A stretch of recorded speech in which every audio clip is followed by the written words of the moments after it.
on, I'm gonna get mine. Don't do the crime if you can't do the time. Don't tell me how you're off and down. When you're smiling in my face, but you play me like a clown. It's your fool, bitch. So just step back, or I'm mad dad when I come down straight. I thought you were my piece, but you play me out. Now I'm mad as hell, and I'm full of doubt. Who you wanna roll with? Who you wanna roll with? Lefty, let's roll. Who you wanna roll with? Who you wanna roll with? Lefty, let's roll.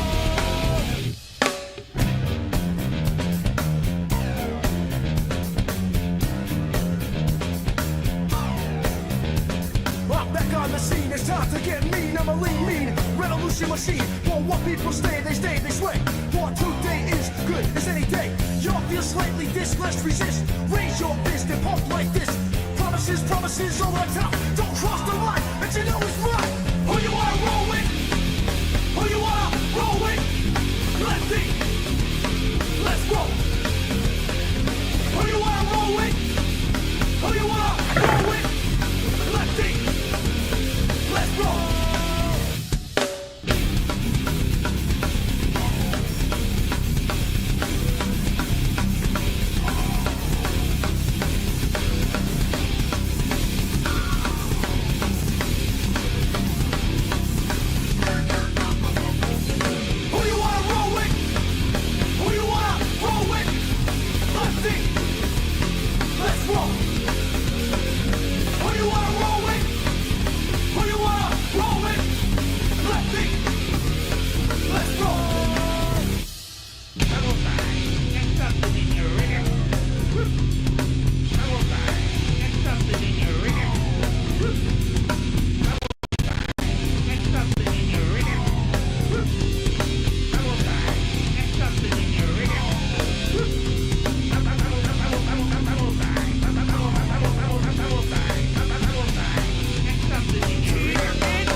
Steve, what is Steve, up? how we doing, my friend? Yo, how are you? What's going on? Your backdrop's giving me boarding school vibes of how my room used to be set up. I don't recommend it. Don't recommend it. Nope. How you doing today, man? Good? Bro, tired, but Yeah. It's the weather. It's not good for high energy activity. No, but we're almost there. Yes, exactly. So I'd like to break the ice with some political. Let's break the ice. Let's make the interview go right downhill from the start. Has Trump pissed you off yet? Because his first term, it took him 5 days to piss me off when he burnt out the water protectors.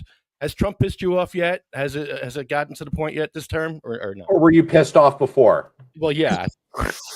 So it's funny because I recently did an episode of Subway Takes on Instagram, and I called Kamala Harris stupid, and a lot of people attacked me for that.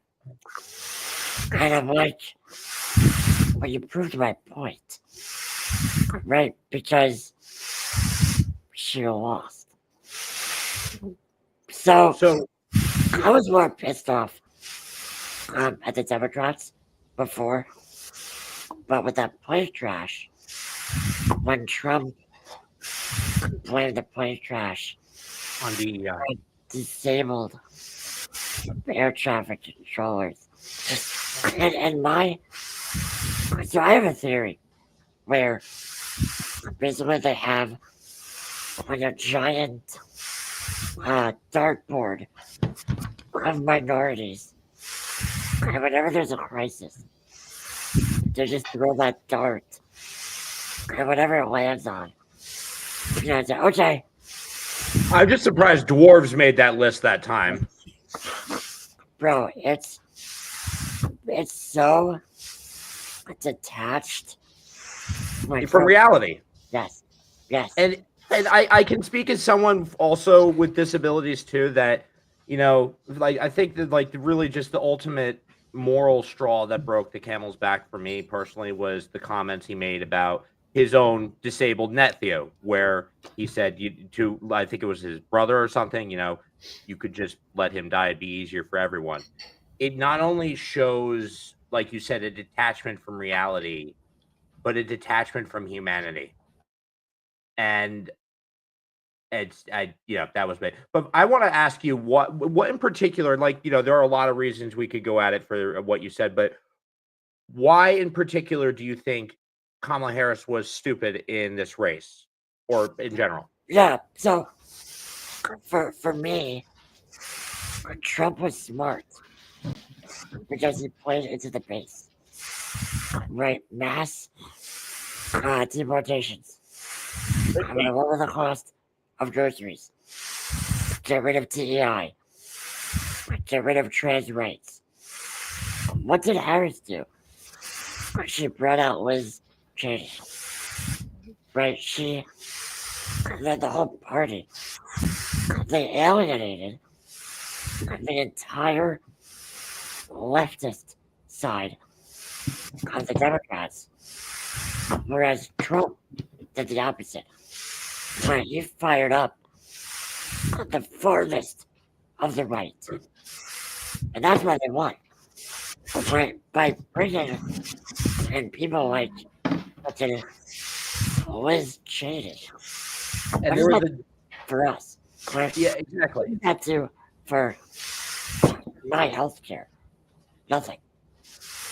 There was a very delicate dance that needed to be done as far as this election had gone. And there was a combination of the Democrats not being able to say to themselves, okay, they basically were saying to themselves, we're not going to stoop to their level on any sort. And they applied that to several different metrics that it didn't need to be applied to.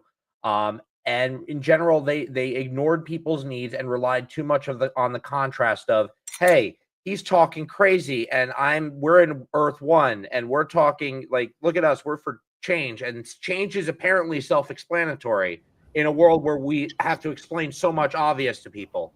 So yes, they absolutely were lacking there. And I feel like to that same point though, it's a little bit harder, I think, for the opposite, like Trump's base, easy bread and butter to, kind of rile them up on immigration, all the obvious stuff that they it's easy to read those people in a sense.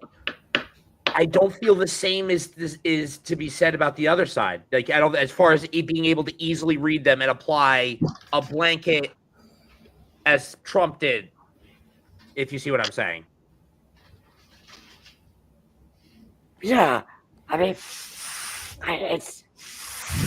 it's all the messaging, right? And unfortunately, I feel like I knew more about Trump's platform than Harris's platform.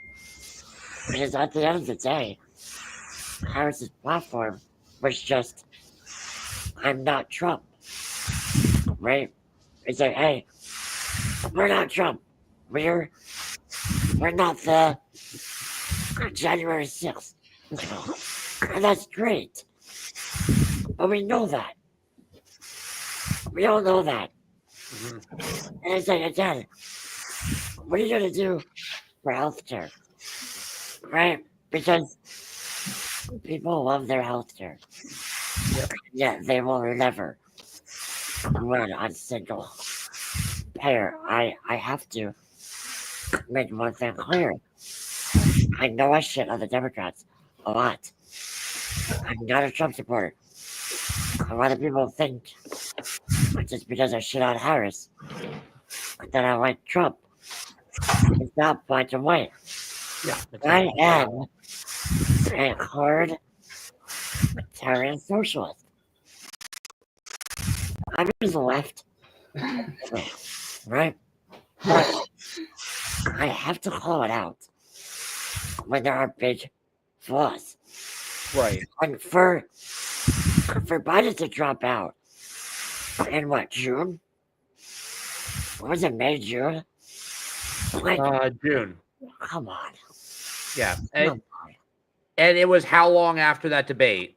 I Right. think that not that he did sparkling at that debate, but I feel like immediately dropping out right after that doesn't do anyone any favors. But to your point, to the point we were talking about earlier, all those things considered about, like, we were talking about, like, you know, Trump has a very wide blanket base that's, you know, easy to please most of them with saying a couple things, and another bunch of them by saying another thing. I guess with that considered, and the rhetoric, violence, and everything that they were throwing at people, just basically the unfair, like, whether we want to admit it or not, they had an unfair platform played against them by the Republicans, and no one was willing to hold them to account for setting that unfair playing field. So I guess my question is, Your question is, who's this guy? did they fight the best fight that they could, given the playing field? No. I don't think they did. Please allow me to introduce myself. Yeah. I'm sorry that I got here late. Don't make me pay any more penalty. Hi, Jim Miller. I want to Well say hi said, well to said. Steve, man. I'm listening to this Beautiful. conversation. Beautiful. You know, I normally it doesn't get started like right on a bang at 4:20. You know, we usually have a little more nonsense I used beforehand. to always be known as the late Jim Miller till my wife died, and it seemed really freaking inappropriate after that. But it's like I set the clock fast in my bedroom, and it fools me. So I don't know how much of a Lefty, I think we need to set up a flow where, like, you know, like we had like what was his name from Georgia on the other week, and that was a very serious, like, conversation we had from start to finish. I just want to say, you know, like I got started late when I found out for sure, okay, we do have a guest. And I like to look up, you know, well, who's going to be on. And I got to tell you, man, it is no short-term task when you type in Steve Way. Who is this guy? Sorry, I didn't know anything. I don't watch a lot of streaming and TV and stuff. I mean, I don't spend a lot of time, but I got some digging to do here, Steve. Holy crap, man. I mean, between you and Ronnie and that whole thing, it's like I was caught off guard. I should have got started on this shit yesterday. But anyway, you know, I don't want to interrupt discussion I've been hearing for the last, I don't know how long. I feel like, you know, on that point, I've heard that again. Now I've heard that twice more, and I've heard that. And, you know, Lefty, everybody here knows how I feel about that. I mean, mentally, I'm doing this. You know, respectfully, though. Respectfully, but I gotta say, I always like it when a civil conversation is missing for something that, you know, it's sort of like it's easy to run over. So it wasn't hard for me to sit around particularly, but I'm like being repulsed by Facebook. I can't get through the trash to get to what I need there, which is to be able to corral people to make sure medical cannabis patients in New Jersey get home grow rights. I'm a real one issue man. Anybody will tell you that. But so I just wanted to say on that point, real quick, Steve, would you mind? Because I admittedly, I learned that you were coming on, and I was ill doing my research. Would you mind telling me a little bit about yourself and, you know, what you do? Yeah, of course. 34 years old, born and bred in Jersey. I was born with muscular dystrophy. I'm an actor, comedian, public speaker, a writer, and a movie producer. Check out the movie. Good, bad things. We just put it up on Apple and Amazon 2 days ago. It's a disabled romantic comedy, and I'm very, very proud of it. I've also done a lot of public advocacy for disabled rights and healthcare. Last year, I helped get a bill passed in New Jersey that gave more rights and protections to 50,000 domestic workers. So basically, the people who take care of people like me. Well done. Thank you. Thank you. Well, thank you. Oh, thank you. I appreciate you. No, thank me. Thank you. I'm sorry. That was a thing with the dubbing in an old, instead of. No, thank you. It's the English. It's the I British get back and forth. I'm sorry. Yeah. I love that though. You're a comedian. You're a right that, and you know what? I just want to say right here. In this climate we're in right now, it is several beyond layers of refreshing to see someone like you, because it just speaks to the fact that the land of opportunity is far from dead. You blow me away with your qualifications I've heard so far and what you've done. It's astounding. And I think if anyone's gonna stick it in the craw of the message against DEI and the disabled, you're definitely one of the people at the forefront right there. 100%. Yeah, I'm doing my best. When I was 14, I was in the hospital for a month, and my hospital bill was $750,000. Yeah, and that's when I was first radicalized. Wow. At 14. Yeah. I did not understand why I would have to pay so much for something that I certainly didn't ask for. This was my body just betraying me, right? And $750,000. It's absurd for anyone. So, I really got into advocacy then, and then again the summer of 2017, when the Trump administration tried to cut Medicare and Medicaid. And I remember watching CNN and seeing friends of mine being dragged out of their wheelchairs Oh. by Capitol Police when they were protesting. And I thought, well, if they should do it, then I should do something too. So that's when I really learned about universal health care, single payer health care. So yeah, big supporter of that. I'm terrified right now. Elon Musk has all the Medicaid information. So why does this unelected government employee have my information just because of the way that I was born? This is a coup. And the media is just, oh well. My friend, I couldn't agree with you more. We have someone who's we have an unelected man from South Africa and a slew of creepy 20-some-year-olds who follow his every whim, accessing information they have no merit or even have any close to right to have, politicizing departments that are not meant to be politicized and putting people's lives in jeopardy. I couldn't agree with you more.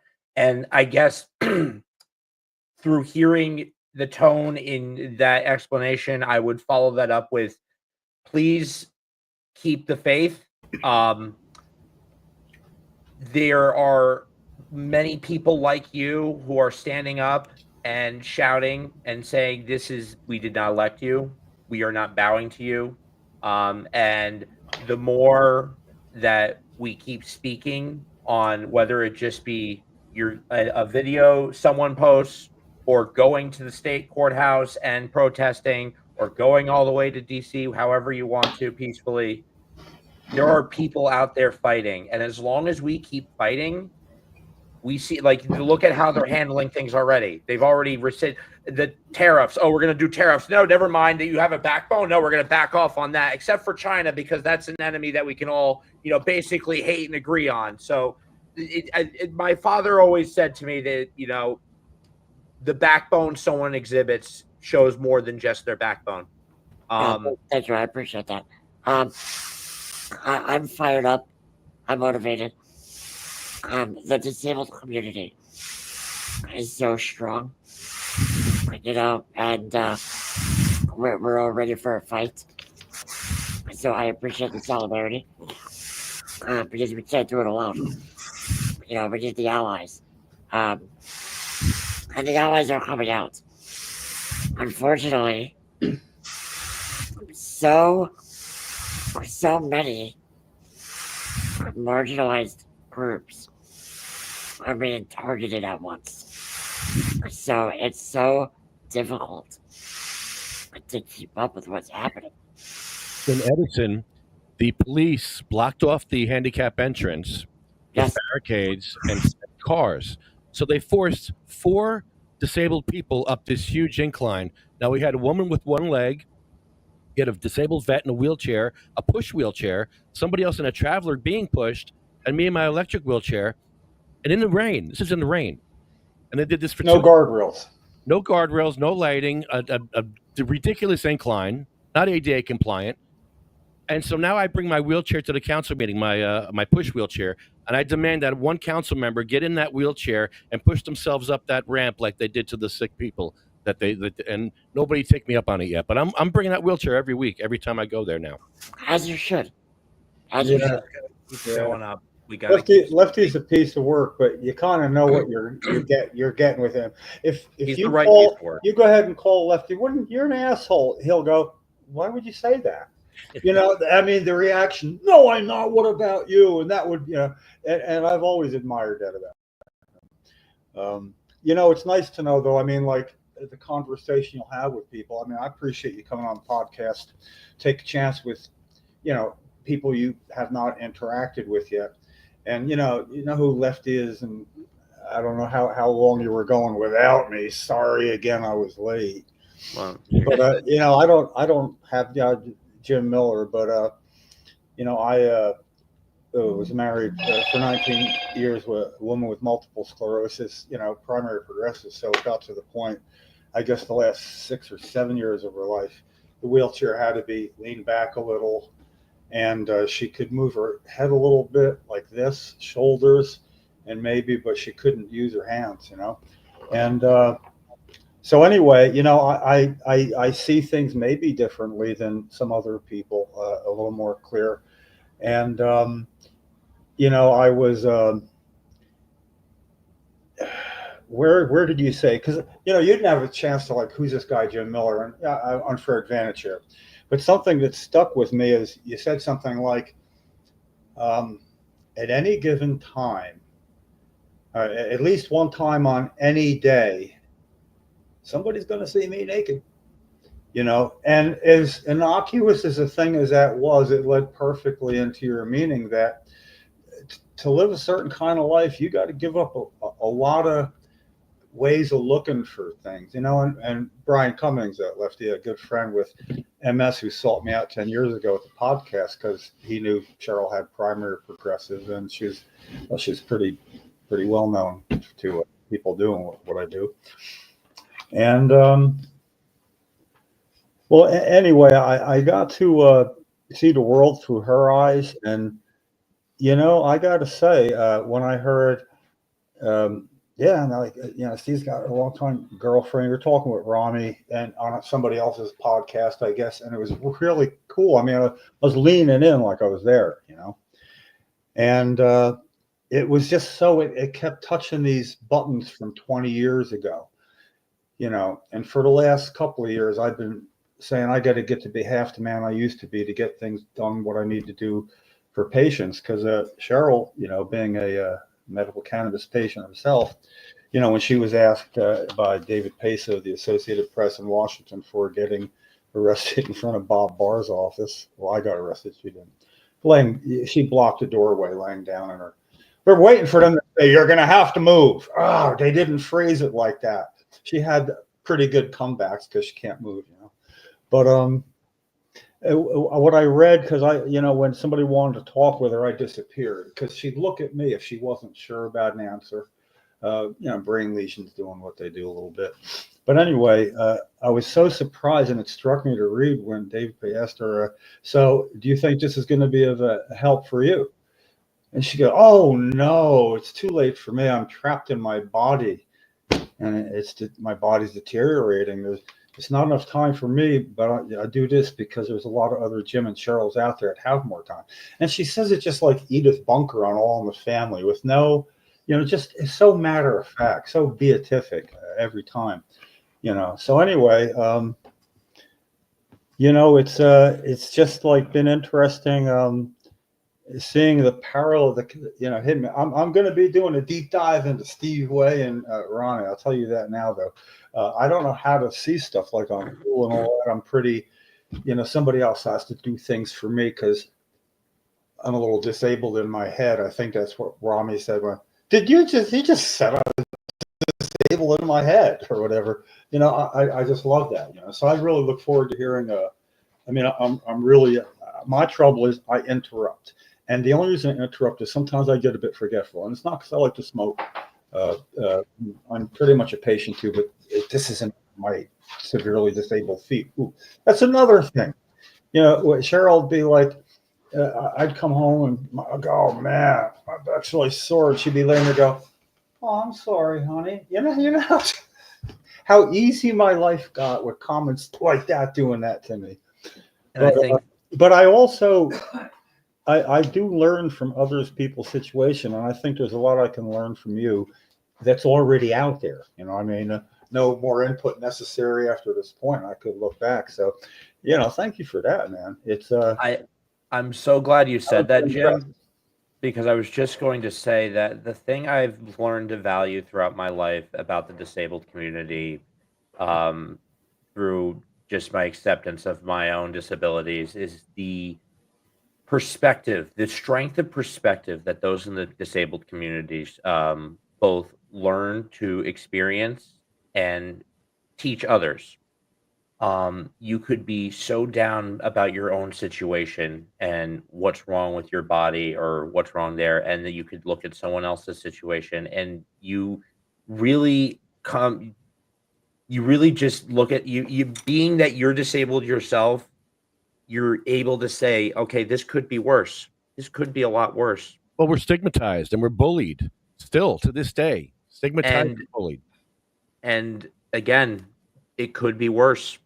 It could be worse. We could be the one thing that I left with immediately after, because what was it? The whole story about the timeline of how I started my content for me in my head sticks with me because there was October 7th, and then the day after I started making videos.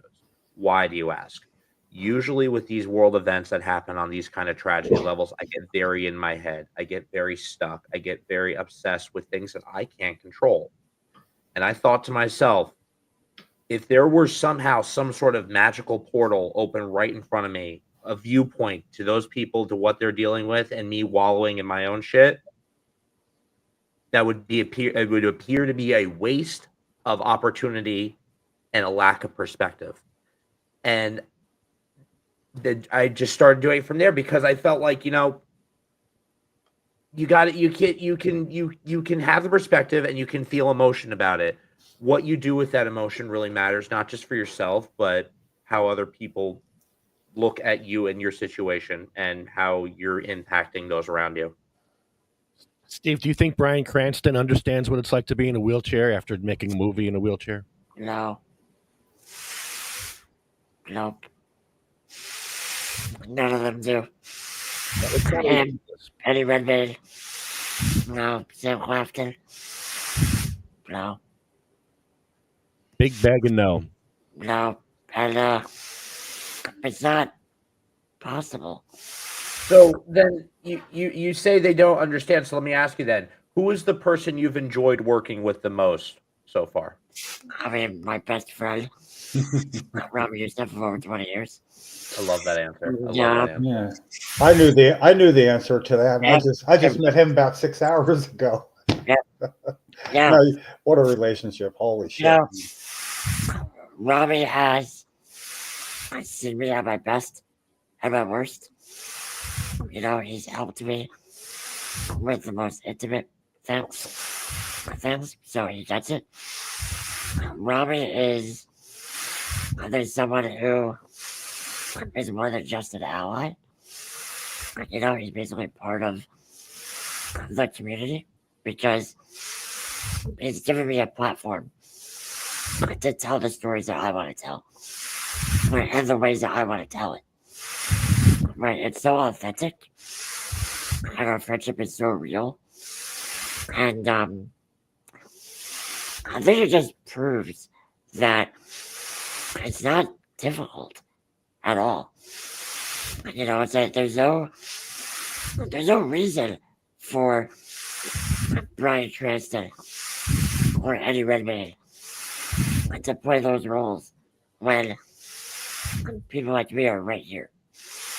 Right, we've done it, we've proved it, and we live it. That's all we know. Yeah. So, yeah. Amen. Wow, Amen. that would have been interesting. I mean, you That was got some fun. you got some acting chops. I don't, you know, I mean, I'm not the one to go to for that opinion from what I've seen, but it's I don't know how to put it. I've just felt better all day since finding something new for me, a new avenue for me to investigate, which is you and Rami and the whole story. There's so much waiting for me there when I'm like, oh, I know what I'll do. What is that moment? When I need an hour or so. Oh, I'm pretty excited about that, you know. And you know what I feel gives Steve Way here his acting chops is his even stronger humanity chops.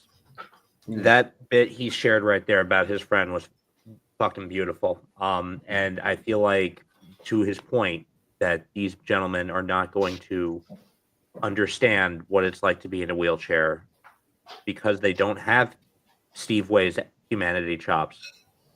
And once you get in touch with that humanity in yourself, you are able to touch on so much emotion of that other people experience. Maybe not exactly, sure, but you're at least able to start the process of being able to put yourself in someone else's shoes. Yeah. Steve, I'm a wheelchair user, but part time, so I can walk. But now there's a thing with traveling. Do you travel like on a plane or a train? And how has that been for you? Yes, good question. I love the train. I'll take the train anywhere. Train's good. I liked the plane, the airplane for the convenience, but it's so risky. Mm-hmm. Mm-hmm. Planes, you said? Yeah. There's a video.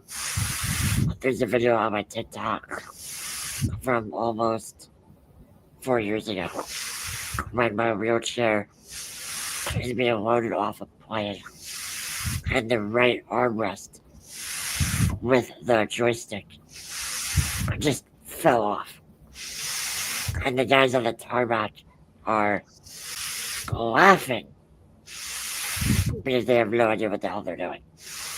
And that happens every day. All the time. Now, also, I live very close to New York. Right, so I'll take the bus by myself to New York. And half the time, the lift on the bus won't work. Or the driver has no idea how to operate it. So I gotta tell them how to do it. And then when I get to New York, I gotta figure out which subway stations have elevators. And then I gotta figure out which of those elevators are actually working that day. So there's so much planning. And Steve, I gotta ask, like, what was it with flying? Do you have to worry about air pressure or any physical attributes about flying at all? No, thankfully no. But my problem is that it's very difficult for me to sit in a regular seat. So that destroys my body for like 2 or 3 days.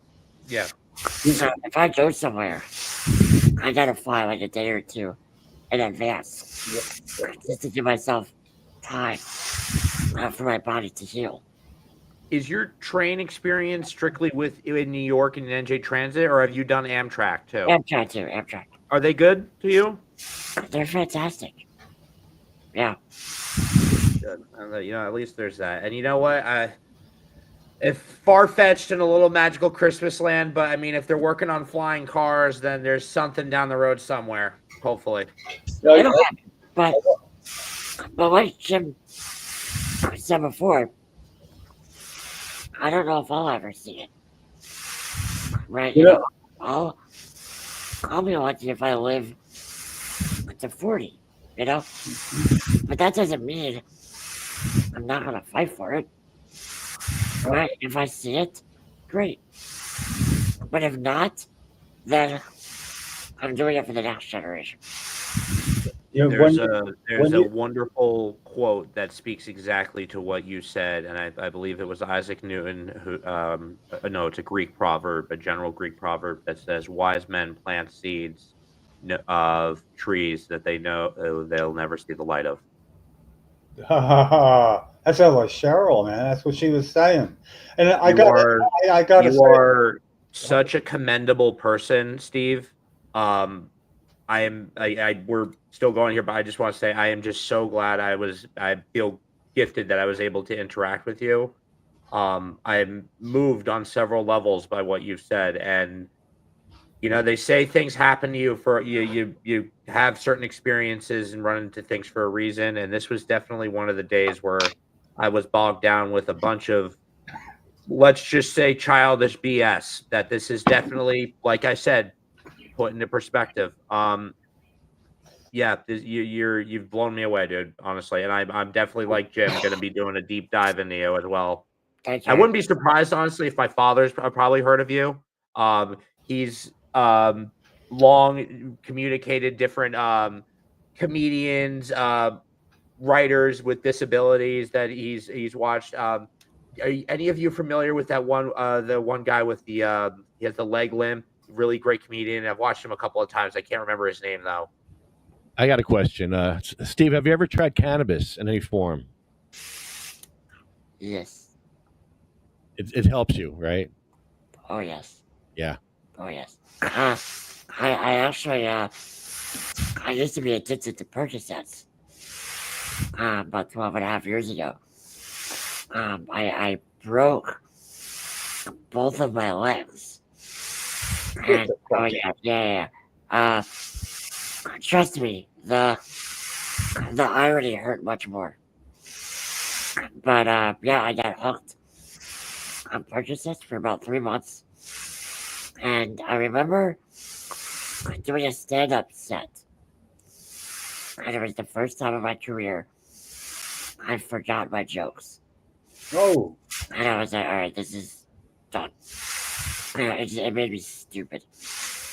And, that's where I started finding cannabis and changed my life. What's your preferred vibe? I with cannabis as far as like a feel. I like to feel light. Get rid of the heaviness, get rid of the pain. It helps me focus on my work. When I'm not distracted by my own physical body. Right. Where I just think. And that's the biggest help that I can ask for. Right away, I would recommend there's an excellent strain I love personally for those specific reasons. I have, aside from my autism, I have club feet. So when I work a long shift, I'll be hobbling across my apartment. Zero Gravity X, I did a review on that. Okay. I love it. It's a GMO Oreos mix. It's floaty, but you don't feel disoriented. You can articulate. You feel like you can direct your mind. It's like a haze, but a calmer, slower haze. Yeah. I gotta get back into it. I usually don't smoke that much during the winter. Right. Just because the cold weather affects my lungs. Right. So You much. don't go outside. No. So I've been drinking a lot. A lot of espresso martinis. And that just makes me stupid. But Right. it helps too. But we know that alcohol can be a little dangerous. Oh yeah. So one piece of knowledge I would share with you, I'd ask is that do you I guess how do I phrase this?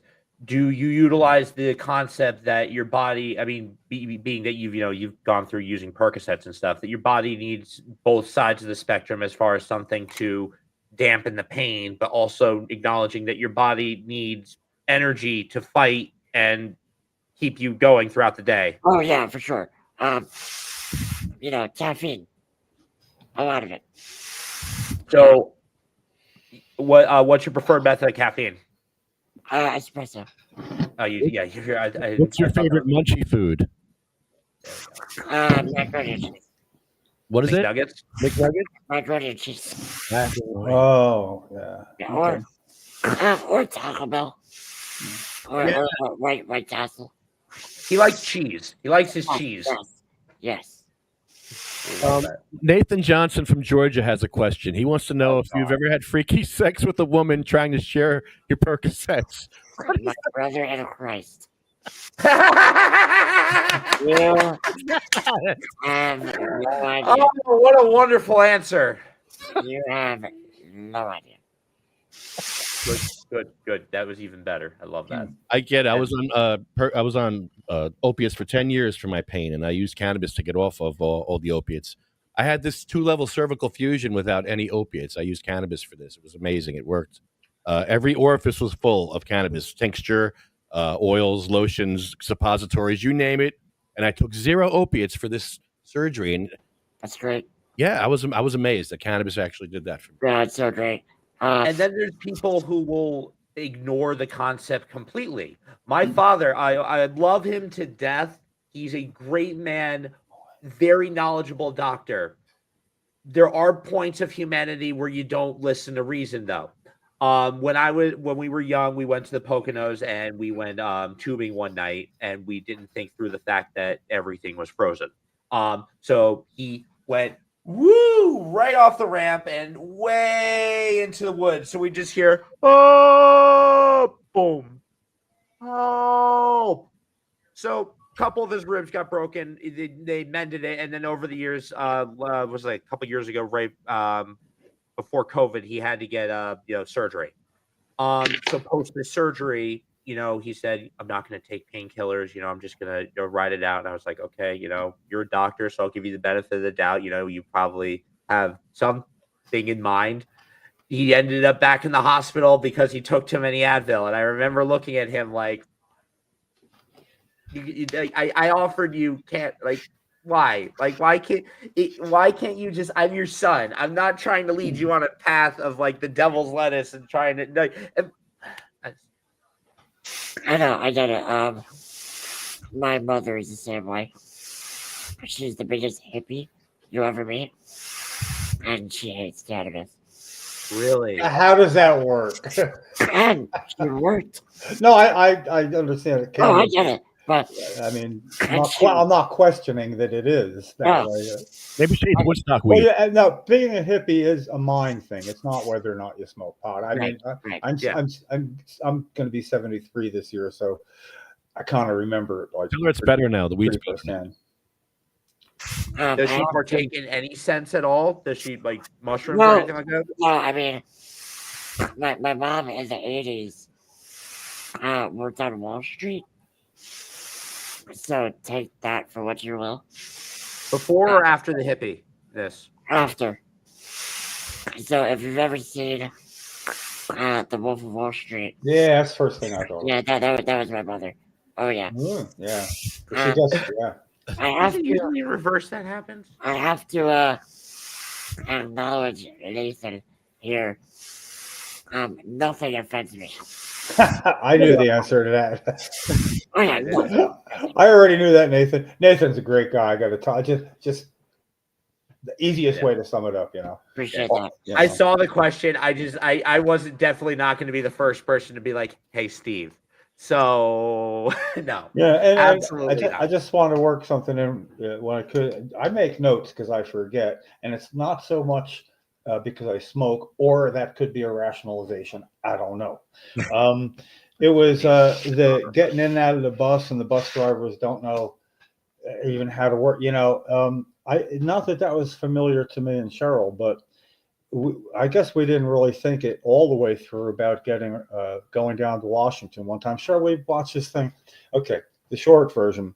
Cheryl got tired of people saying there's no test with MS spasticity and cannabis. So on October 10th, 1997, as announced in the Star Ledger, we went to the State House and her in her hospital bed. I put her in. She was stiff like, whoa. And all she had was a tincture because she wouldn't smoke it. And the press was there, I think 3 TV stations and stuff. And they waited for the hour, And she was like cooked spaghetti afterwards. And now the thing is, to make the test work, I had to be tested and arrested. That was the plan. They refused to test.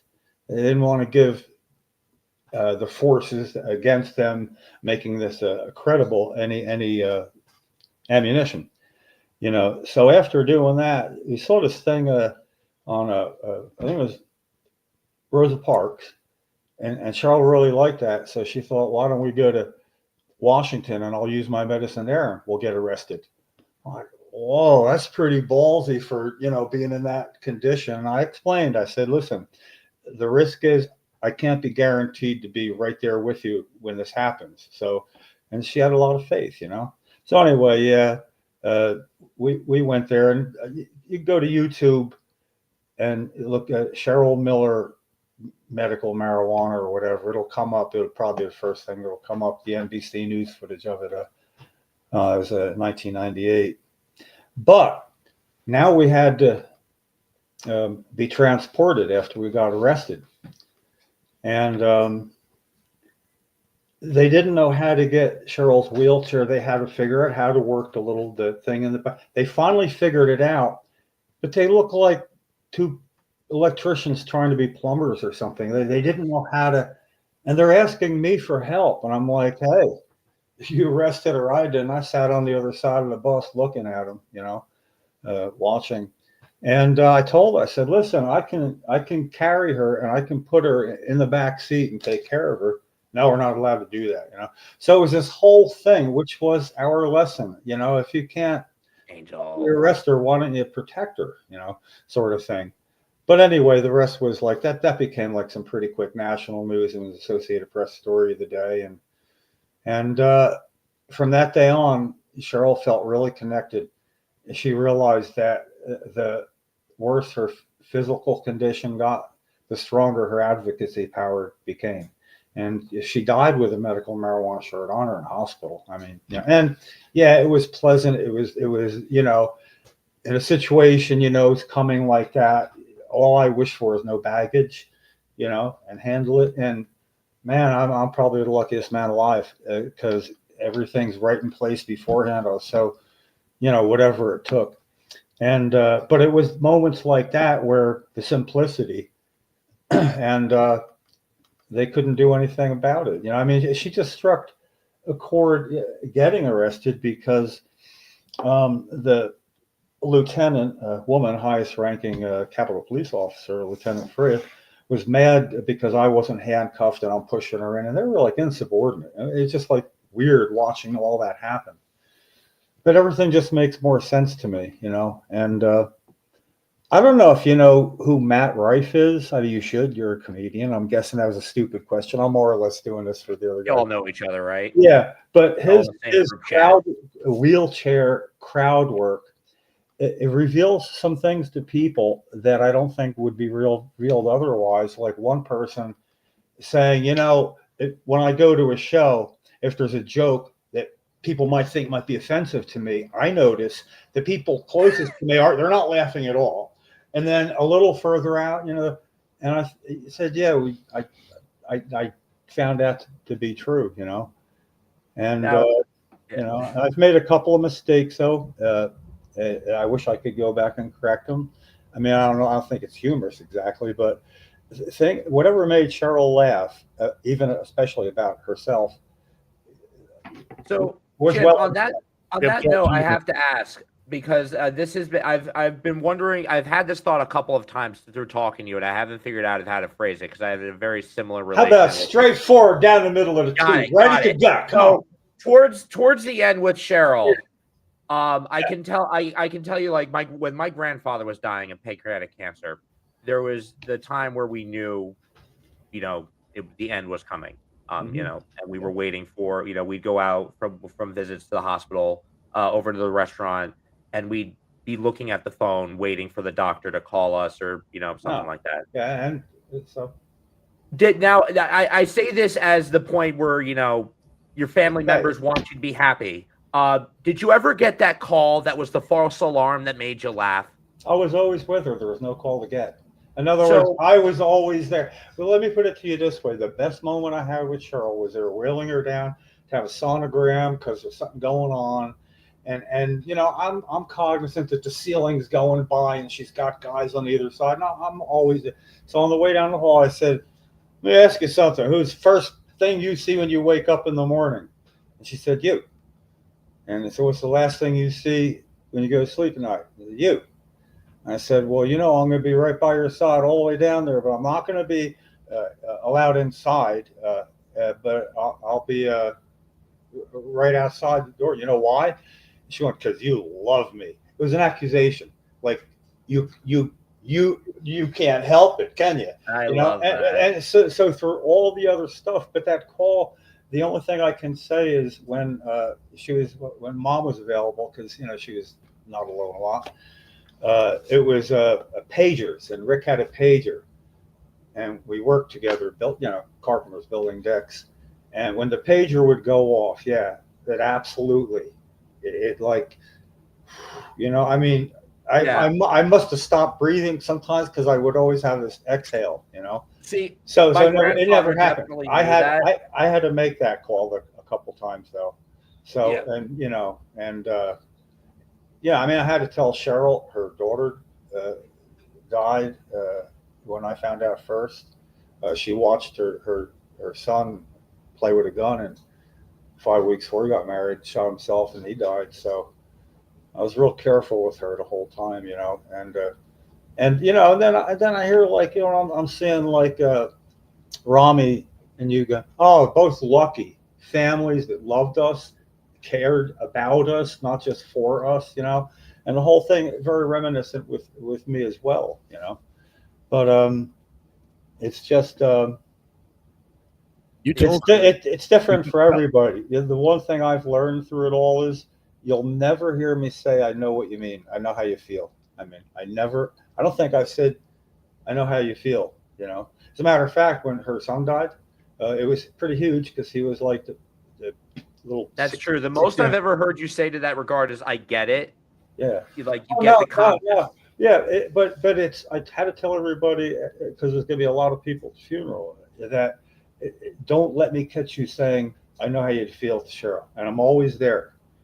Don't let me catch you saying, oh, by the way, there's a lot of pictures of Cheryl, and hardly any videos. I dare you to find a picture of us where I'm not touching her. I didn't notice it until years later. Like carrying her. I always it's the way it's just, but it was unconscious. Beautiful. This is why I love doing this cast is because whether it be for like the realist reasons that you, Steve and Jim and Lefty bring to the table, or sometimes I do, or just nonsense that we talk, it's one way or another that I'm feeling good. I'm feeling good. I'm feeling hopeful. I'm feeling uplifted. I'm seeing the good of humanity within 3 to 4 people. Speaking of that, Steve, if you had a friend who was down on his luck, who was upset, depressed, What would you say to them to lift their spirits up, to make them feel better? I would get him an escort. I'm gonna. Oh, that's. You're a good friend. You're a good friend. You're a good friend with resources. We ask everyone that question. That's a great. Everybody gets the Munchie question, that question, you know. Oh, the munchie. I do want to ask you, Steve, because I was very curious about this. I got sidetracked. Now, were you diagnosed, and when did this all start for you? I mean, I may have missed that. it was obvious when I was born. Okay. No, So- I didn't walk till I was 2. I was diagnosed when I was 4. And then it got worse. I stopped walking when I was 10. And then, like I said, when I was 14, I had back surgery. Almost killed me. And here we are 20 years later. And I asked because, like, I'm very curious to follow up with this, but before that, like, my perspective as far as just someone with disabilities in general growing up, like, aside from everything else, I had doctors and parents telling me, you're not going to do this, you're not going to do that, you're not going to do this. And that, for any disabled person you're not going to know what you're capable of or be intact with yourself at all. So, but really more to the point, I ask you, what was generally speaking, what was your childhood, what was your teenage years like that led you where you are now? Oh, wow. I think it was after my near-death experience, because my doctors told me that if I got sick again, I wouldn't survive it.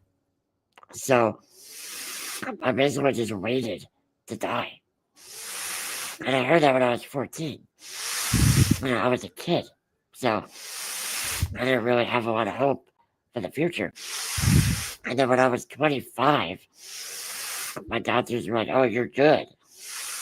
You're healthy. You're going to live. And I'm like, fuck. Like, you prepared me to die. I didn't plan. And now I got to figure out life. I was always prepared for the worst. I was never prepared for something good. Wow. I never heard, Steve, you can have a great career. Steve, you can have a huge voice. Steve, you can find love and have relationships. I never heard any of that. And yet you have all that. Yes. Because I figured it out on my own. I'll give you about 5 more minutes. Wow. I got work to do. I have one more question before everyone else jumps in with one Yours. more. I have just a very quick one. You're on the Steve, clock, man. Desert Island Desk. You got 5 records. You're on a stranded on an island. You get 5 records and 1 luxury item. What are you picking? 5 records. That's a lot.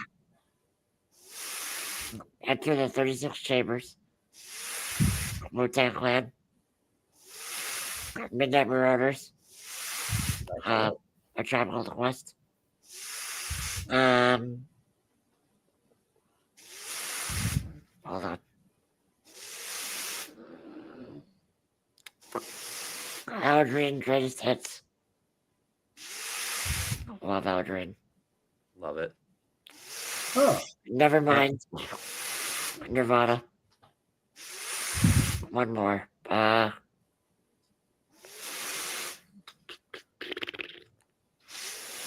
1989 Taylor Swift. Because, I like that array. And your luxury item. oh! Luxury item.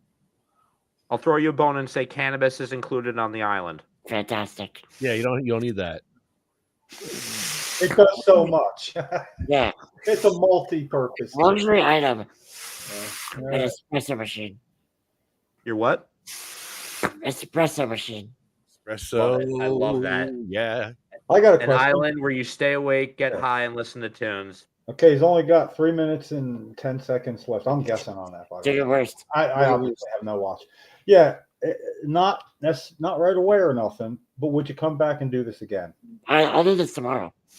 Oh I man, love this. I love it. Because seriously, yeah, we have amazingly good guests come on, which I don't know why podcasts that we give, or maybe that is why for some people. But yeah, this is like not even the first layer of the onion here, and somehow I'm telling you, we're all even feeling good, and it's all about us, not you.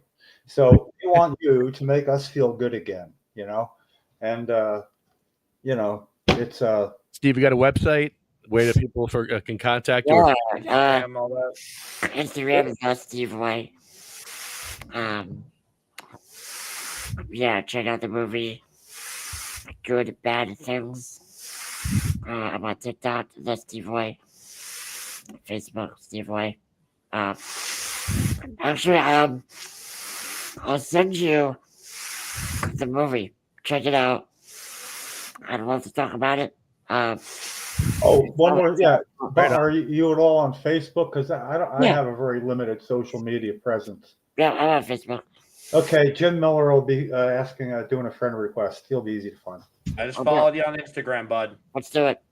And I Right, just want to say yeah. to you, I stand with you. Everything you stand for, your adventure and everything, 100%. And I got to You say, just are inspiring beyond belief. private. No, I don't want it to be a private joke between Steve and me, but I don't know. I chuckled both times you said we stand with you because Cheryl used to always giggle when somebody would say something. Yeah, there's very ableist, dark humor there. I know, but it's just like, I tell you, we are an eclectic trio here. I'll tell you that though. So Don't read too much into the leg gesture. It's a metaphor. Okay, this is breaking up on me. Gentlemen, I appreciate you so much.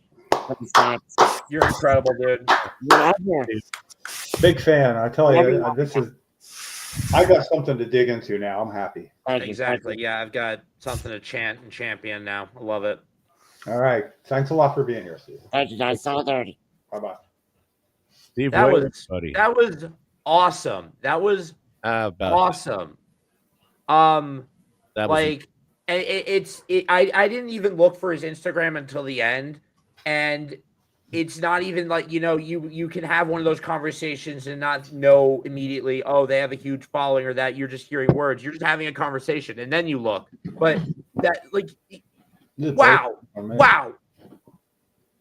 good stuff. I'm a fan. I'm even a bigger fan. I don't know how to watch. Listen, watch that show they did. It's just called Rami, I think. Yeah. So I looked it up, of course, and it is really insightful, especially about the situation in Rutherford, the Muslim community, the Jewish community. How it's going on. He's here from Egypt on a spiritual thing, and Rami is a really captivating person, a very a pleasant personality he has. And then the two of them with the history, it's like they are made up for this movie. You follow me? It's sort of like it's not about them. It parallels, could be exactly them, but it's not a continuation of their friendship for everybody's enjoyment and the funny things that happen, and you embellish and add a little and whatever. But it was just like, I'm glad I had time to look up, because it was like, I felt like I kind of knew him as soon as I got here late. And yeah, that was just good, man. That was just Jim, I didn't want to eat up the last bit of the 5 minutes we had to ask him questions, but what was it? The thing I was trying to say earlier is that when towards the end, my grandfather definitely knew that, because my grandfather had a great sense of humor and he always liked to make people laugh. And he knew that, we would be waiting for that call. And I remember this one time we were all getting dinner and we got really scared when we got the call. And it was just him. And he goes, you just hear him go to my dad, Pete. Yeah, what's up? Pete, what's up? What's the array of soup they got down there? And my dad just started laughing hysterically. And it both made me laugh. And it was just like one of the last great memories I had with my grandfather, because that was just the kind of shit he would pull. So let me ask you, all the time we've ever said, oh, we hope you come back to the show or whatever, it's for somebody to be point blank, will you come back? There wasn't even any hesitation. He was already saying, I'll come back tomorrow. you know, which I don't know. We did good. We didn't drive someone away. Yeah, right. Well, you know, I think that's what some people come away feeling like. We're not your straight laced button down. Here's a list of questions in a right order, which is really good and can be informative, you know. But I already haven't watched him and Rami talk and answer questions. You know, it's like watching Michael Che and Colin Jost off Saturday Night Live talking about each other because you know they have a working relationship that then of course carries over. Is that his actual last name? Jokes. What's that? Colin Jokes. Is that his actual last name? Yeah, That's ridiculous. I don't know why they don't call him. It should be Yost. I mean, That's like that sounds like something that's made up. Oh, he hosts the first big comedy show, and his name is Colin Jokes. Yeah, okay. Yeah, well, all right, cool. Yeah, Jost the host. Yeah, the Jostess with the mostest. Colin Jokes. I'll name him. Oh, No, but it really was a thrill to have this guy on. And what was it? To your point earlier about, I guess I forget if someone made this or if I had this thought, but whatever. I think it would be. I'm really excited for future people who will come on this because the conversation was like very similar to the one it was a little more lighthearted than what we had with that gentleman from Georgia. And not to say he wasn't pleasant to talk to, but Nathan. the tone was definitely a lot different. He's right here. See, I wasn't sure if that was him.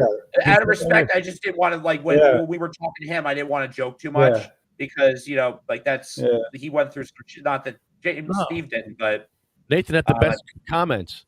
Oh yeah, and you know what? I was laughing.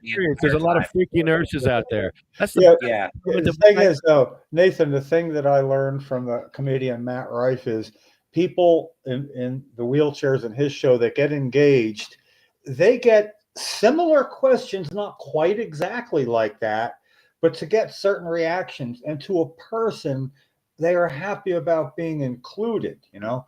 Now, in this situation, almost, it was like we're happy about him including us. So it was kind of convoluted in my mind, you know.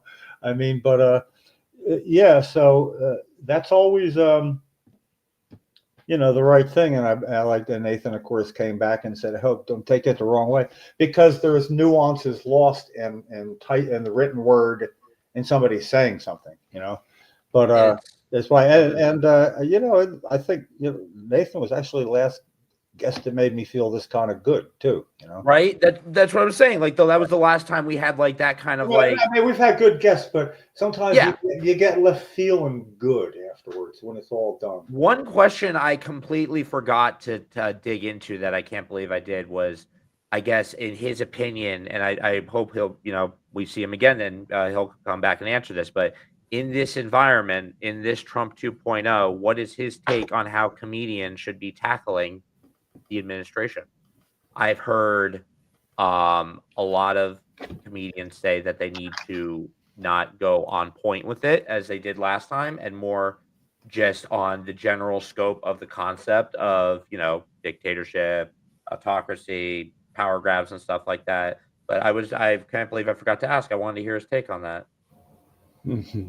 Yeah, Nathan. Steve felt like I watched his face when that came out. You nailed it, mate. You know. He was laughing. Yeah. And also, I made a note. Where is it? Oh yeah, Rami. I don't know when Steve's at I believe it was the Golden Globes, unless it was two different times. But Rami won a Golden Globe in 2021 or 2020. That's pretty big deal. Yeah. I mean, he's on a Golden Globe award-winning show. We've never had that before. What I say before, if anything, he is the epitome that we saw in front of us at the moment that the American dream is far from dead. So what I wanted to get into with him was when Trump puts hotels and Dunkin' Donuts in Gaza, okay, and we have all these nice restaurants in Gaza. Is there going to be wheelchair access? Yeah, because the people going to those places, that's the top priority for most of them. They're like, not to say that there aren't billionaires in wheelchairs, But at the same time, if you're a billionaire and you got a wheelchair, I don't know. I wouldn't be surprised if there's someone out there we're not seeing with like a Doc Ock kind of like octopus. I've heard there's a lithium deposit there, and this is all just a ruse to get in and start excavating for building things like that when it's the lithium they're after. I'm messing with you. I'm just making up shit to continue the hysteria. I bet there's no oh yeah, right now. Whatever. Poor access right now. It's just rubble. Hamas Hilton. That was the better one. Hilton. There's so many people taking care of national concerns. It's that. Okay, what is it wrong about me that everything has to relate back to what I feel I am almost responsible for if I can be? Oh, Lefty, by the way, man, thanks for putting up a little plug for the petition. Yeah, it started getting some signatures right away. I don't know who Brandon Asher is. Oh, no. Oh, did you block him? Oh, is that your guy? I don't know. I remember someone earlier making a comment about a post I make, and it's like, at that point, I'm like, you know what? If I'm sharing stuff from my personal life, and you can't read the tone that, it's to share an experience and not looking for, a fight. There was no tone in there looking for a fight. Thank you. You're so adorable. I love you. Okay, terrific. Yes, exactly. I love how we had this nice experience of, just like this positive vibe, and then this guy, it's whatever. And we're not going to let it ruin our time. But no, to your point though, like, yeah, look, I would have loved to hear his response. I bet he would have had a golden comedian response to like the Gaza situation. Muscular dystrophy, Nate. He's asking what disability that Steve had. Muscular dystrophy. Oh, here we go. Thank you. Oh yeah, man. Thanks for this. Nice. We doubled your numbers so far. I think it was up to 40 when I checked before. It should be up to 50 by now. It's a little over. Yeah, it was a little over before. And it's sort of like, it's kind of funny because when I said on 2 nights ago that I'm really, I mean, if you'll notice, there's nothing up on Facebook by me, and I may or may not put something up on my own site for a while, but the thing is, I will need to, if the petition gets signatures, then I have to be there. It's not even my choice anymore, because I get to send out a message to everybody who signs, and I'm not going to send them out. I'm waiting until I can send out a message saying, yeah, I can get you something real quick. You can copy paste to your senator that might open a door as part of a coordinated effort, because that's what they fear most. And along those lines, you tell me, what are the odds of this, Lefty, that I find myself in a position where somewhere around a total of 10 people took me up on email trails to their legislators, including you. So now I find myself into the position that Jeff King just sent. I'm going to send you a copy of a really clever letter to Senator Gopal, because he's a primary sponsor of S 1393. So Jeff's only one question mark in the whole thing, and he sent it just like I wrote it, is I'm not going to waste, I'll close my eyes, I remember most of it. I'm not going to waste my one request I'd like to make in this email of you on asking you to talk to Senate President Scutari and see if he could allow this bill to be heard, because we both know he'll say no. So I'm not going to waste it on that. But I am going to ask you is, and then all we want to know is why he's been doing what he's been doing. What's he saved New Jersey from? What is happening in other states that he's worried will happen here, that after 15 years of not having any information from Conway, basically to avoid that question for all this time, all I'm asking is please find out, would you? Right? And actually I end it with, that's it, at the end of the letter, and then he signed it off. So I read it back, and There's no way to handle that request. What did he? Oh yeah, and it told him. Here's the part. I'm getting lost. That Jeff got to tell him right that, and he goes, "Be advised that all 3 Republican co-sponsors are also getting this request from constituents of theirs." Holy shit, that sounds like some major coordinated effort right there. He's telling the sponsor that the 3 Republicans, not Democrats, Republicans are getting letters. It sounds like an organized Republican pushback effort. And but guess who one of those co-sponsors is? Oh yeah, and Jeff says, and all 3 have had email trails with their senators for over 2 years. Email trail. That's how he surprised Gopal when Gopal told him on a Facebook thing, "Stop trolling me here, Jeff." You know, he was asking questions. "Why don't you hit me up legit for an appointment?" To which point he got back to him on Facebook. Jim Miller said this was going to happen. That's why the last 2 emails you ignored are right now on letpatientsgrownj.com. He got a call or an email 5 minutes after that, turned that ship around, and he became the biggest Senate sponsor that will help us besides Senator Singleton. So for in Jeff's letter to say they have email trails, what's that saying? That's right. That means whatever I do is going to be up on that website again, maybe.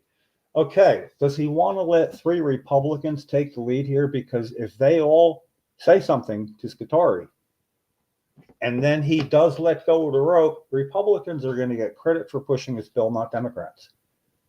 So this is a political thing that's not going to be Senate Bucco, the one that Jennifer Creighton has been in touch with. He was the first co-sponsor right after she got in touch with him, meaning the letter I wrote for him. He co-sponsored the bill 2 sessions ago. I mean, like 4 years ago now. And he's now the Senate minority leader. He's called Leader Bucco.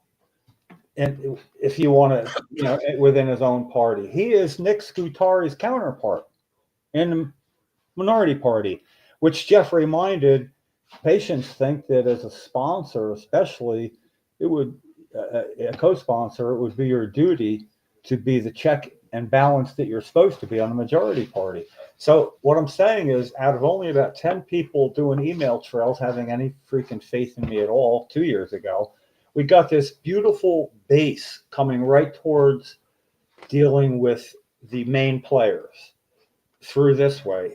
And, Jeff King just simply doing, and he's been in touch all along. He does just the simple things. It's that easy. And not to say, and you know what? Not to invalidate or overplay the move you made a couple days ago, saying that you were going to stop or pause your efforts in the way you. I know what to move, but and not to say that did or did not have an effect. I don't know if it did or didn't, but I will say that it's when you decide to put that kind of thing out in the universe like that and say, I'm gonna do what's right for me. That reverberation is real. For me to get done what I need to get done,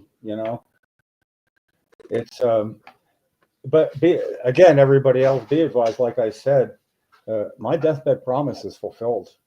So basically, there's nothing holding me here like that. What holds me here is people like Lefty saying, you know what? All Jim needs is fucking shares and signs. If we can't get him that, he could just step the hell back. Because like I said, I'm not willing to spend the rest of my life doing this like Cheryl was willing to spend the rest of hers. I'm not that. Jimmy don't roll that way. In my time, I want to support others' efforts. However, I believe I probably I don't have a real place with an organized advocacy right now. I don't. What I can do is I can find stuff out that everybody else can benefit from, because ain't nobody else working at all to get this bill heard. I'm not even working to get it heard now. I want an answer. It's not like we're going to piss off Scutari. Screw that. He has to say why, because there is no good answer. Lefty knows that. I know it. There is no good answer. So like, but it can't come from us, and it can't come from advocates. For crying out loud, why can't I get people to understand? You got to convince people to convince him, not directly him. That doesn't work. It's such a harder road. It does work at times, but if you can convince your own senator or somebody to do the littlest thing, it matters, because then he sees people are taking part. And I'm telling you, when Gopal finds out, our friend, our Democratic friend, who's co-primary sponsor, him finding out that he'll be able to verify with the other members I mentioned. They talk to each other. And did you get letters asking Senate President Scutari? Yeah, I did. Could I see that? What a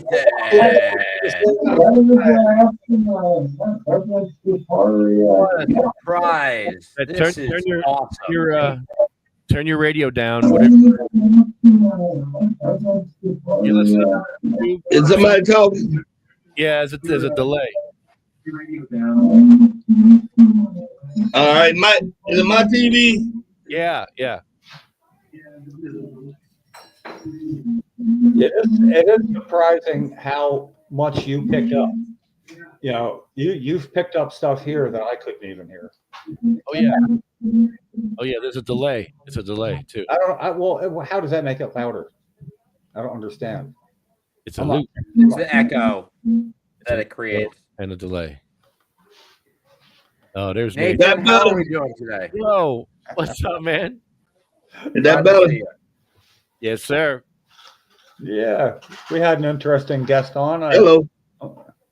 Can you hear us? I don't think my mic working no more. Is my mic working? I hear you. Yeah, I the hear mic's you. working. It just may be us. You It can't is hear. working? Yeah, Yeah, turn your volume up, maybe. We hear you. Yes, Okay, let me unplug this. I'm mining. All right. There you go. Okay, I can hear me and I can hear y'all now. That's better. Hey, man. Yeah, I just wanted to say something real quick, interject something real quick. Do it. All right. Now, all while y'all's podcast was going on, there's some kind of disclaimer going across the screen talking about cannabis and association. Women shouldn't use it, pregnant, breastfeeding, and all that. Yeah, what is Look, that? that's some more BS from the government that somebody done put on there as a disclaimer. Yeah, Look, run that by again. Now I don't even read the bottom. I'm looking up at everybody. okay. Let me give you an idea. No, I just saw the end of that though. Yeah. What else? I'm gonna say some things real quick. Like when the Department of Health, Education, and Welfare was doing this annual marijuana and health report to Congress and the president. Well, they made studies in Greece and Jamaica. They did studies in Greece because the people in Greece use a lot of hashish. Okay? They use a lot of hashish, and they've been doing it for a long time, and it's a part of their culture. Now, when they also studied Jamaica. Jamaica been using the whole plant for a long time, and it's part of their culture. So for long-term use, they did studies in Greece and Jamaica. Now, I ain't seen no whole lot of messed up Greek people. Okay? They seem to be physically intact and mentally intact, I guess, to some degree. They don't seem to be out of place. And you got a whole bunch of Jamaicans running around. The only thing that's hurting them is poverty. They poor as hell. But other than that, the plant don't seem to be making them have 3 hands and 2 heads and 5 fingers. No, things they ain't supposed to have. I get so tired of this lying-ass government always trying to cast a shadow on the innocent plant. And what I was saying about Dr. Delirium. See, Dr. Delirium from 1955 to 1975, Dr. Delirium ran Edgewood Arsenal. Edgewood Arsenal is where the American government, through the U.S. Army, sent American enlisted men to be tested like lab rats with all kinds of heavy duty dope. LSD, shit. They had a bunch of them there. LSD. Now, well, I'm gonna stick with the one I'm really talking about now. They had one called the methylheptapyran, and that was a very strong Delta 3 THC. Roger Adams had invented it back in the 1940s. And they wanted to do some experiment on these enlisted men because they were looking for something that would cause incapacitation. Their goal was to find a substance that would incapacitate the enemy without killing the enemy. That's why the LSD and stuff came up too. Yeah. Well, they tried a very strong THC with a dimethylheptal group called, like I said before, DMHP, dimethylheptapyran. And it said, that's the one I told y'all, they said was about 60 to 512 times stronger than the regular natural THC. Well, this doctor, he wasn't going to stop. Him and his team, they don't stop at just, well, what's a comfortable amount to give a human subject. In fact, they were giving them LSD at such high dosages, some of them folk died. They went out and committed suicide and stuff. Now, while this was going on at Edgewood, they kept notes of it. I think in one of my videos I made called If I Told You Part 2, I actually take the viewer through an actual Edgewood Arsenal report on the methylheptapyran. And the only thing they in there talking about is some hypertension. And you better believe me, they got these guys geeked. They geeked up. Dr. Delirium don't play. He don't want you to move. He giving you the strongest amounts of THC at dosages that are unbelievable. And the most they could get was hypertension. They couldn't get no signs of hallucination. They got that with LSD. They didn't get that with THC.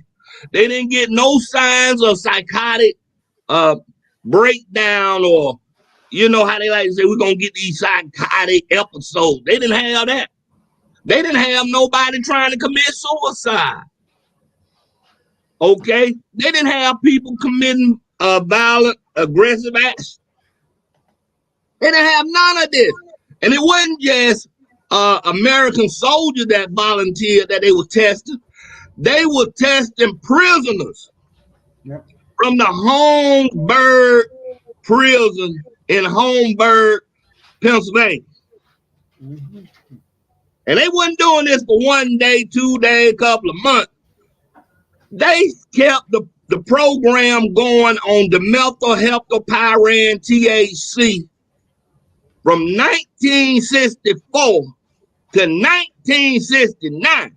And if Dr. Delirium couldn't find nothing to write down other than hypertension, well, they got dry mouth, they got irritated eyes with conjunctivitis. Conjunctivitis being red eye. When you get that red eye look in your eye, that's called conjunctivitis. Damn. I mean, you got to imagine when you know the horrors that came out of Edgewood Arsenal. And if you don't, look it up. You can look it up on YouTube anywhere. They talk about the LSD and the BS and all these other drugs they were giving them.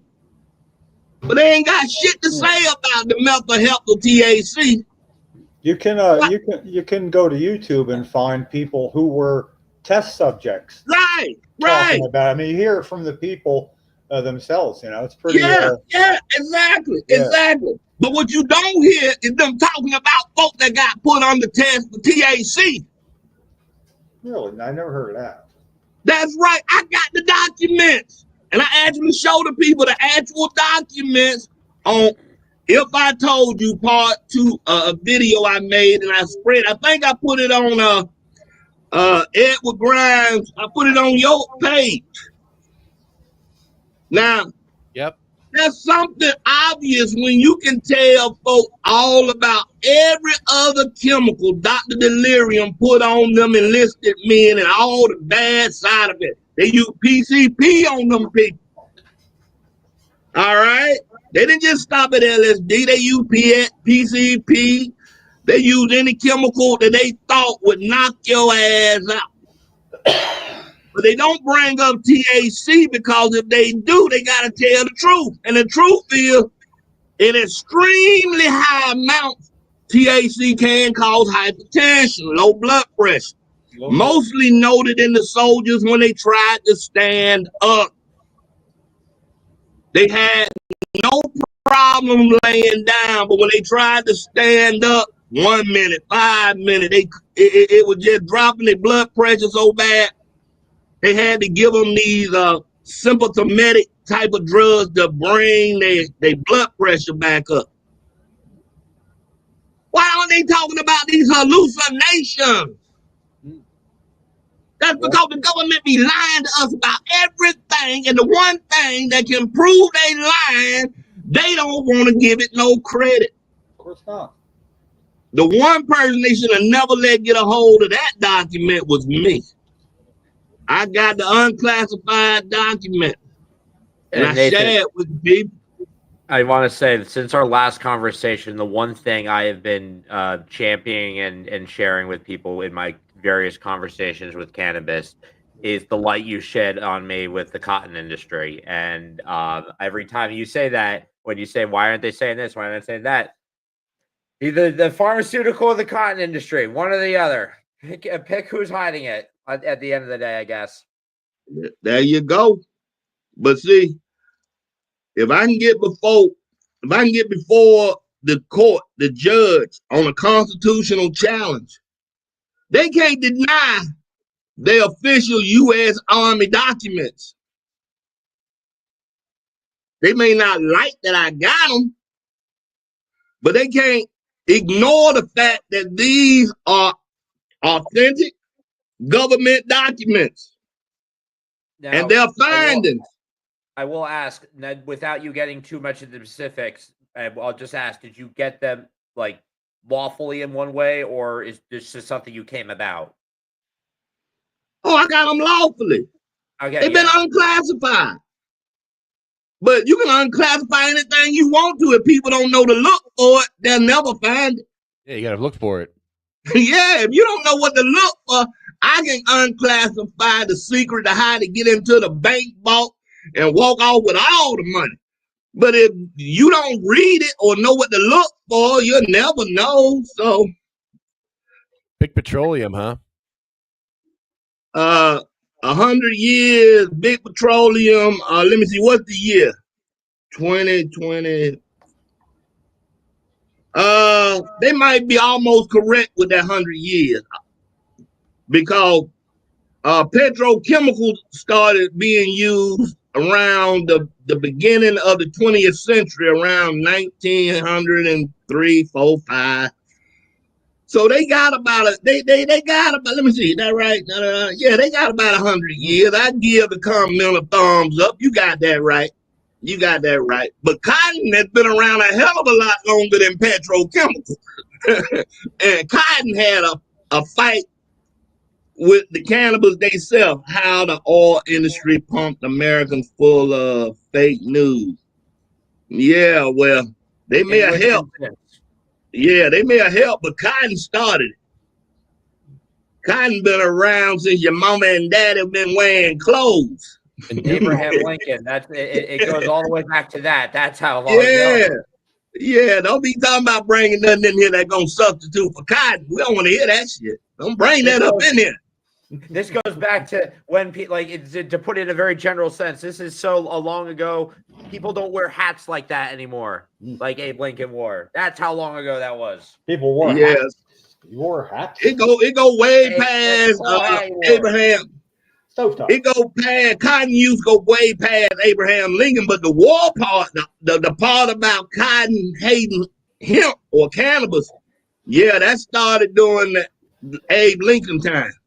That's where it stuck with me. Yeah. When you were Yeah, talking about it started when they started looking for a substitute for cotton. You got to understand, during the Civil War, cotton is basically grown in the South.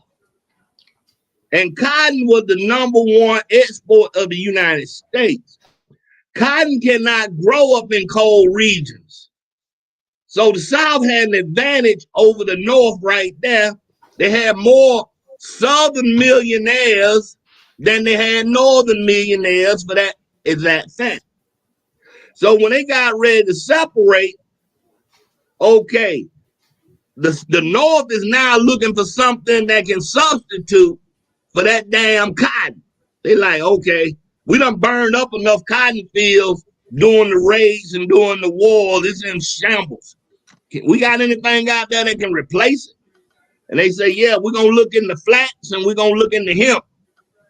And we already talked about as soon as they decided if they came up with a hemp machine, like a gin for cotton, if they come up with a gin for hemp, something to break the stalks, pull out the cellulose and the herd, separate the fibers, then they could make a lot of money with hemp.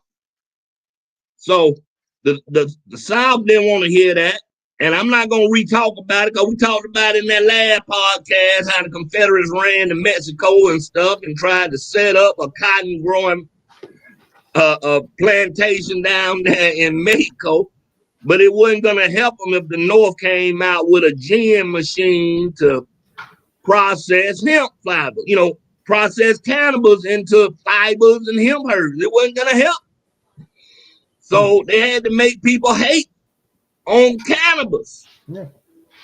Not see cannabis as the friend of man that she's always been in your medicine cabinet.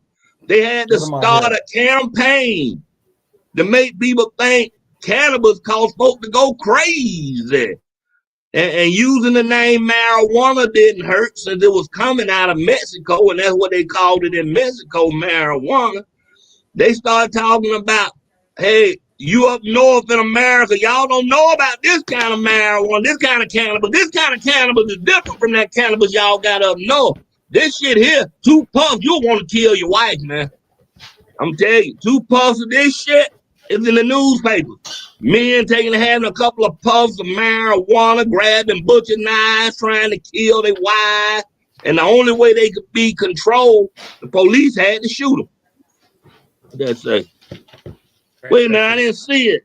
I feel bad. I didn't see it. Jim. Wait a minute, I got glare. Okay, pull it down a little bit more. Hold on. Transmission difficult. Can you hear me? Jim, yeah, we hear you. Jim's having problems. Jim, you're having problems. Okay.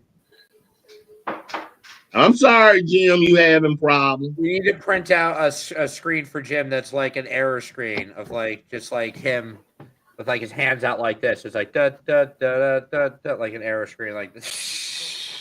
You can't hear us? If I can see how to go out, I'll go out. How do you go out? Something happened. Yeah, Jim, no, you're good. We can hear you. I just this is Brown here, nothing but stuff like that. Everybody's freezing. No, you're good here. Right. Well, apparently you're not getting it like that. Log back in. You sound good to me. Yeah, you sound good, but log out and log back in. I have, okay, well, I was going to say, yeah, I got some dinner I got to eat anyway. So this is probably God fucking with me to get me. And since you got to go to dinner, the last thing I want to bring up, I was telling you in my tent about my friend Ronald Cheney. When I was a young boy, I used to have a friend. He was a son of one of my mama's friends, lady friends and stuff. His name was Ronald Cheney. Had a human-sized head, right? But his body was tiny like a little baby. You had to push him around in a stroller. Wow. He was older than me. And he was intelligent. He'll talk about things you never think of, and I wouldn't believe that Well, he had that big ass head, so I could believe he knew a lot. Okay, but he had a little bitty body, like one of the Marvel comic villains. You know, they got the big head and the little I body. know what you're talking about. Yeah. Yeah, yeah. Modoc. But he was like to talk about all kinds of stuff, and sex was one of the things he liked to talk about most. I guess because he wasn't getting none. But he be talking about sex and stuff, and how these folk with these able bodies are going to waste, how they just don't want to do shit with their lives, and if he had they body, all the things he would do with it that they don't seem to understand. They take it for granted, you know. Yeah, I remember that. And that's why I was trying to make Steve feel a little better. I didn't know exactly what his condition was. I know he was over there. Sounded like he was smoking some good weed. He was in there sucking up the air and shit. But I didn't want to say, hey, Steve, what you sucking on over there, buddy? Yeah, But did you notice his instant reaction, and I was watching his face, was like, it can't insult me. It doesn't, in other words, he's absolutely understands, and it's not like being immune to it. I wasn't trying to make a joke. I'm being real, dude. Yeah, right. And he understands that better than anybody because of all the people that don't do that. And seriously, trust me, and I know that only from being around Charles. What was the answer? What was the answer? Well, what was the answer? I never got an answer. He said, you have no idea. That's all he said. He just said, oh, you have no idea. I have no idea. No, who said that? That was the answer. I thought he said something about my brother. All I heard. I heard him just look down. He was just like, yeah, you have no idea. I thought he was saying my brother in Christ or something. I was like, oh shit. Well, he responded with that, but then his ultimate answer was that, yeah. Yeah. Okay. I just want to feel like another guy. You have men get together. We ain't gonna do nothing but tell lies, get drunk and tell lies about the women we done had. I got the whole answer to this. He apparently watched and seemed to like Matt Rife's comedy crowd work, wheelchair crowd work. So to understand that, go look up on YouTube. I'm gonna look him up. He got a stand-up show. Yeah, no, he's a comedian. But let's just listen to me. What he does is what's called crowd work. It's like he has conversations with people and they'll say something that just gets this look, and he's quick. But there's an hour's worth of Matt Rife. Okay, I hope this is right. I was trying to get a pen that wrote RIFE. Just like, hold on. Yeah, I'll wait, man. You're going to want to see. It'll explain everything. It really will. And both you guys, you could, watch it through. Matt Rife, RIFE. RIFE. FE, correct? Yes. Like Foxtrot Echo. Yeah, like fucker. Yeah. Now, Foxtrot Echo would have worked. Romeo Foxtrot Echo. Yeah, exactly. Okay. Matt Rife. Yeah, and then also it would be wheelchair crowd work. That's what it's called. Wheelchair crowd work. Yeah, crowd okay, work. I got both of those now. So what you'll see is people not totally dissimilar to Steve in level, all reacting with like glee at being included, because Matt has a way of keeping it real, but not mean. Or he knows where the edge of the envelope is, and if you can just, what I like is if it goes by and it's gone, if you can't rewind it, but if you just stop it when they close up on a face or something, you're looking at pure joy at being out and about doing shit where maybe they don't get to do it all the time. And then, and they're understanding the comedy with others. So then, and obviously they're going to be sitting close. They get good seats. So it shows that it's like what you did was like starting a conversation Matt would have started. And now the fact that Steve, oh yeah, I've seen that, then you'll understand how he felt by watching that. I'm equal opportunity. I give some of them disabled women a little go for the money if my stuff is still working. You know, you Well, missing a leg, baby. I don't discriminate against the handicap. You Well, missing yeah, a leg. Yeah. It's me been about the freaky proven nurse, that the no freaky matter nurse where you story. are in life, you can find love. I mean, what was it? What was that joke Richard Pryor always told about his dad? You know, as my dad died, fucking this young 18-year-old girl. He came and came and went he at went. the same time. Yep. Yeah. Freaky Well, nurse. I mean, Tell me about the freaky nurses. What's that? yeah, tell me. See, I'm thinking he might be there. She giving him a sponge bath, and she done slipped one of his Percocets, you know, his hot season things, and went down and gave him a little something, you know, with the you know, don't think that shit don't happen. It happens. You got freaky ass nurses out there. They think they doing him a favor. Like, he ain't never gonna get none. He ain't never gonna get none in life. Let me give him a little bit. And they start la, la, la, la, la, la, la. Terrific.